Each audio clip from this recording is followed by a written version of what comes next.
Terima kasih pemirsa, Anda masih bersama kami di Seputar Bali. Pengawasan obat dan pangan tidak bisa dilakukan sendiri.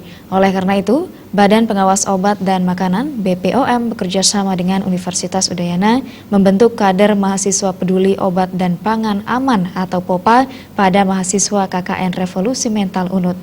POPA menjadi perpanjangan tangan untuk melakukan edukasi di masyarakat terkait obat dan pangan yang aman untuk dipergunakan.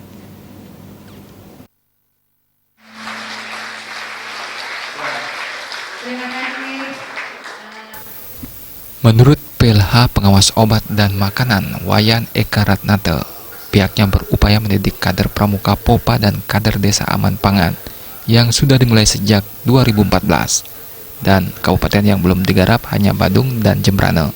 Hingga saat ini penyalahgunaan bahan berbahaya pangan masih banyak ditemui, terutama industri, rumah tangga, dan pangan jajanan anak sekolah. Eka Ratnate berpesan untuk mengetahui bahan makanan yang aman harus cek klik, yakni cek kemasan, label, izin edar, dan kadaluarsa. Kita bekerja sendiri dalam melakukan pengawasan di bidang obat dan makanan. Jadi kami berusaha memanfaatkan semua komponen, semua lapisan masyarakat. Termasuk salah satu adalah di KKN ini, KKN Revolusi Mental, yang kita harapkan muatan-muatan kita berikan kepada generasi muda kita, generasi yang terpilih tentunya mahasiswa-mahasiswa sebagai penerus kita, itu bisa menjadi kepanjangan tangan kami. Paling tidak produk yang kita gunakan itu sudah terawasi. Kemudian selain itu, kiat-kiat kita dalam memilih produk obat dan makanan, jangan lupa cek klik.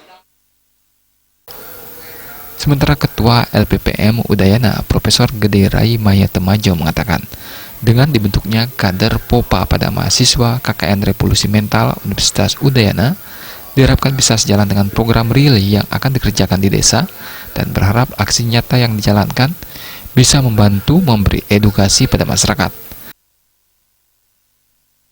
Aksi revolusi mental itu adalah melalui aksi Indonesia bersih, ya. Indonesia bersih, bersih lingkungan, bersih pokok pangannya, kemudian kita peduli untuk obatnya. Itu sangat cocok kita berkolaborasi dengan BPOM Denpasar yang itu tugasnya sangat berat.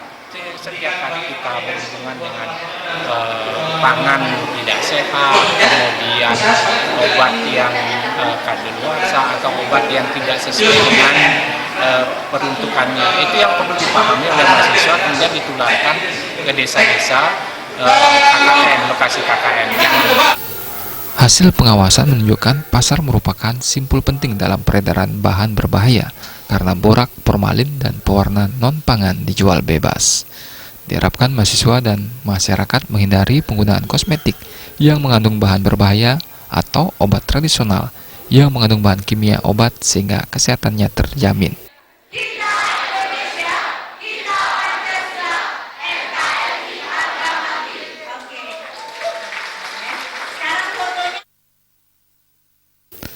Agus Sudiatmike, Bali TV.